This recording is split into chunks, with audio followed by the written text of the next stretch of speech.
Welcome all of you. Today we'll discuss about stem cells. Stem cells are the undifferentiated cells that can turn into specific cells as the body needs them.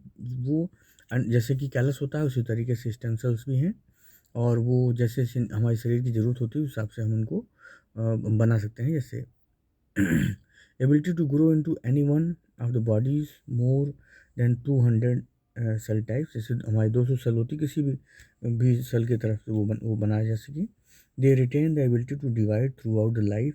वो same जैसे एक cell होती है वैसे वो भी divide हो सकती हैं और स्पेशलाइज्ड फंक्शन के जो हैं जैसा वो करते हैं वैसे ये हमारे स्टेम सेल्स भी करती हैं. ये बॉडी एबिलिटी टू उनको रिन्यू और रिपेयर में भी काम आती हैं. और बोन मैरो स्टेम सेल्स ये हम लोग जो अधिकतर उसके बारे में पढ़ते हैं जो कि बहुत ही ज़्यादा यूज़ की जाती हैं. हम इसमें फिर आगे देखेंगे. Stem cell the replicate differentiate, तो ये अलग अलग में देखिए इसमें बढ़ गई हैं. ठीक है. These 5 main classifications are totipotent, pluripotent, multipotent and oligopotent and unipotent. ये अलग अलग तरीके से होते हैं classification of stem cells on the basis of potency. Totipotency क्या होती है? तो ability to differentiate into all possible cell type. जो भी पॉसिबिलिटी है सारे सेल टाइप्स के तरीके से वो सेल के तरफ से बन सकें. जैसे कि है जाइगोट जो है उसका एग होता है वो पूरे शरीर में चाहे वो पूरे शरीर के सेल्स में वो अलग हो जाता है, मतलब अलग अलग सेल में डिवाइड बन जाता है. The pluripotent the ability to differentiate into almost all cell type. ये है, इसमें है एम्ब्रियोनिक सेल स्टेम आता है. उसके बाद multipotency ability to differentiate into a closely related family of cell. जैसे मान लीजिए कहीं एक ऑर्गन का हो गया वहाँ पर वो उसमें ही डिफ्रेंशिएट होगा केवल स्टेम मान लीजिए या हार्ट का मान लीजिए या किसी एक में ही. Oligopotency potent the ability to differentiate into a few cell, किसी और छोटे में ही जैसे लिम्फॉइड हो गया है ना या उसमें वो स्टेम सेल्स होंगे. Unipotent ability to only produce cell of their own type, जैसे वो हैं वैसे ही वो अपने बनेंगे, डॉटर सेल बनाएंगे. क्लासेस इसमें है एग्जाम्पल दिए गए हैं, फिर उनके क्या क्या उसमें हैं आगे उनके एग्जाम्पल क्या क्या है वो सारी चीज़ें बताई जा रही हैं.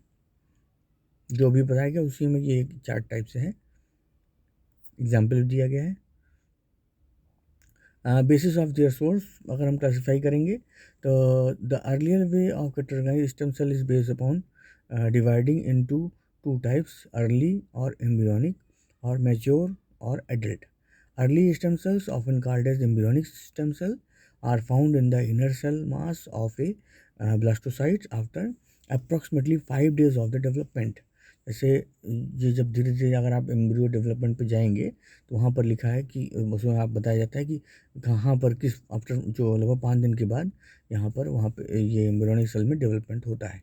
The mature stem cells are found in specific mature body tissue as well as the umbilical cord and placenta after birth. इसलिए ये बहुत ही आजकल umbilical cord भी सेव किए जा रहे हैं ताकि हम उनको कहीं पे भी किसी भी सेल बनाने में या किसी ऑर्गन बनाने में हम उसको काम ले सकें. Embryonic stem cells are cell replicating the pluripotent cell, pluripotent पहले बताया गया, that are potentially immortal and they are derived from the embryos at development stage before the time of implantation would normally occur in the uterus. The embryos from which human embryonic stem cell are derived are typically 4 or 5 days old and are a hollow microscopic ball of cells called the blastocytes. तो ये embryonic stem sales के सारे characters हो गए जो कि pluripotent होते हैं, सेल्फ रिप्लिकेटिंग होते हैं और ये जब इम्प्लांट्स नॉर्मली जब पाए जाते हैं इम्प्लांटेशन के समय और उसके बाद यहाँ पर ये 4 और 5 डेज़ के बाद ही इसमें पाए जाते हैं. इस तरीके से पूरा फिगर है. इन फर्टिलाइजेशन एग मॉर्टूला 8 सेल्स ब्लास्टोसाइट्स जो भी उसके पहले भी इसका नाम आया था उसके बाद cultures of differentiation stem cells, अब इस देखिए अलग अलग में डिवाइड हो गया, लिवर सेल में भी, न्यूरॉन्स में भी, और द कार्डियो माइकोसाइट्स में भी। Adult stem cells, adult stem cells are undifferentiated totipotent or multipotent cells found throughout the body after embryonic development that multiply by cell division to replenish dying cell and regenerate damaged tissue. The primary role of adult stem cell in a lying organism are to maintain and repair the tissue in which they are found. इनका काम क्या होता है कि वो उसको बनाना, उसको maintain रखना और नए टिश्यू को रिपेयर करना। Unlike embryonic stem cell which are defined by their origin, the inner cell mass of blastocyst, the origin of adult stem cells in some mature tissues is still under investigation. इन जैसे उनका क्या था कि ब्लास्टोसाइट्स के आसपास पाए जाते हैं इनर मास में, लेकिन इनका अभी भी इन्वेस्टिगेशन हो रहा है। इस तरीके से है कि blastula, skin fibrocytes, heart, blood, bone marrow, fat cells, typical cells कौन कौन सी हैं, मैकेनिज्म ऑफ एक्शन क्या है और उनका इफेक्ट क्या क्या है। Pluripotent stem cell, recently a third type of stem cell with the properties similar to the embryonic stem cell has emerged. Scientists have engineered these induced pluripotent stem cells, वो इस पर भी रिसर्च चल रही है, जो अभी नई स्टेम सेल्स आई हुई हैं। इस तरीके से एडल्ट फाइब्रोब्लास्ट सेल उसको उन्होंने लिया, उसके बाद वहाँ पर ये देखिए अलग अलग इसमें डिवाइड हो गया। स्टेम सेल कल्चर, अब यहाँ पे आता है कि हम किस तरीके से हम बाहर भी इसको हम बना सकते हैं। तो human embryonic stem cell are generated by the transferring cells from the pre implantation stage embryo in the petri plate containing media. हम जैसे अभी इसके पहले कल्चर हमने पढ़ा था, वैसे यहाँ पर एक प्लेट में इसको हम बना सकते हैं। The cell divides and spread over the surface of it dish, वहाँ वो बनता जाता है। However, if the plated cell survive a divide or multiply enough to crowd the dish, they are removed gently and the plated into several fresh culture dishes। जैसे वो बढ़ता जाता है उसको और हम दूसरे डिशेज में उसको रखते जाते हैं। The process of the replanting the subculturing the cell is repeated many time and for many months. बार बार बार वो हम जो हमारी जो ज़रूरत का सेल है, जो ज़रूरत का पार्ट है, उसको हम लोग बनाने की कोशिश करते हैं। अभी भी रिसर्च चल रही हैं और कुछ हद तक इस पर पाई गए हैं, सक्सेस भी मिली है।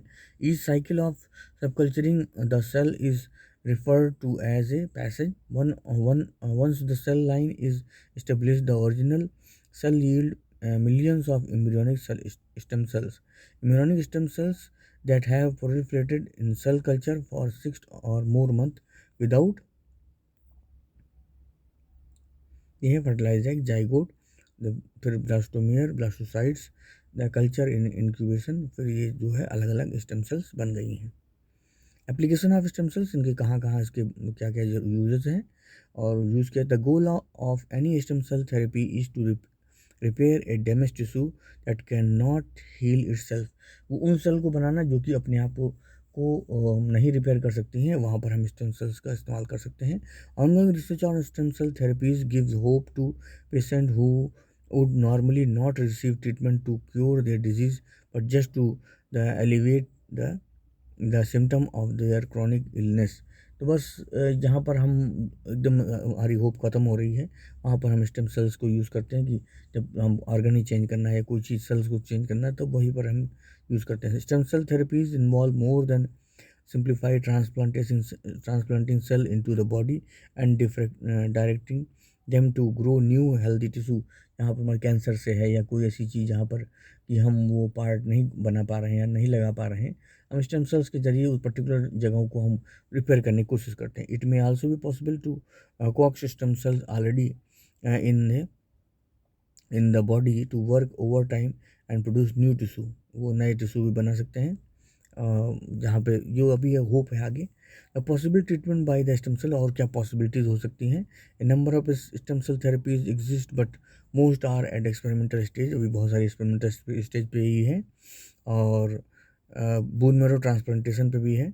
The medical researchers anticipate that adult and embryonic stem cell will soon be able to treat, जो ये दोनों टाइप की जो हैं स्टेम सेल हैं वो कैंसर, टाइप 1 डायबिटीज़, पार्किंसंस और बहुत सारी डिजीज़ को वो काम आ सकती हैं।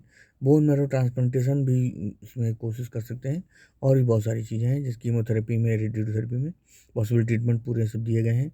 ये बाल्डनेस में दिया गया, जिमर्स, स्क्लेरोसिस, बहुत जगह पर ये हम आगे यूज़ कर सकते हैं। स्किन रिप्लेसमेंट में भी कर सकते हैं, जहाँ पर कि हम ज़रूरत पड़ रही ग्राफ्ट का हो रहा है।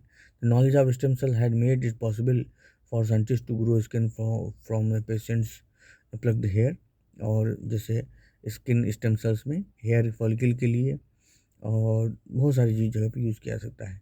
ब्रेन सेल ट्रांसप्लांटेशन में भी यूज़ हो सकता है। Stem cell can provide dopamine, a chemical the lacking in the victims of Parkinson disease. It involves the loss of cells which produce the neurotransmitter dopamine. वो ऐसे सेल्स का निर्माण करवाएंगे जिससे कि आपका डोपामाइन प्रोड्यूस हो। The first double blind study of the fetal cell transplantation for the Parkinson's disease reported survival and release of dopamine from the transplanted cell and the functional improvement of the clinical symptoms. इसमें थोड़ा आगे देखा गया कि Parkinson disease में इनको कुछ success मिली है। However some patient develop side effects, उनको कुछ साइड इफ़ेक्ट्स भी हुए, तो ये अभी इस पर रिसर्चेज चल रही हैं। ट्रीटमेंट फॉर द डायबिटीज़ में भी क्या है कि diabetes affected millions of people in the world in cause the normal metabolism of insulin. तो इंसुलिन के लिए ये बनाने की पैंक्रियाजिक सेल को वो डेवलप करने की कोशिश करेंगे। Normally insulin is produced and secreted by the cellular structure called the islet of Langerhans in pancreas. Recently insulin the expressing cell from the mouse stem cell, वो उसमें भी रिसर्च चल रही है और अभी इन्वेस्टिगेशन चल रही है जहाँ पर कि हम इनको यूज़ कर सकें। Thank you for watching.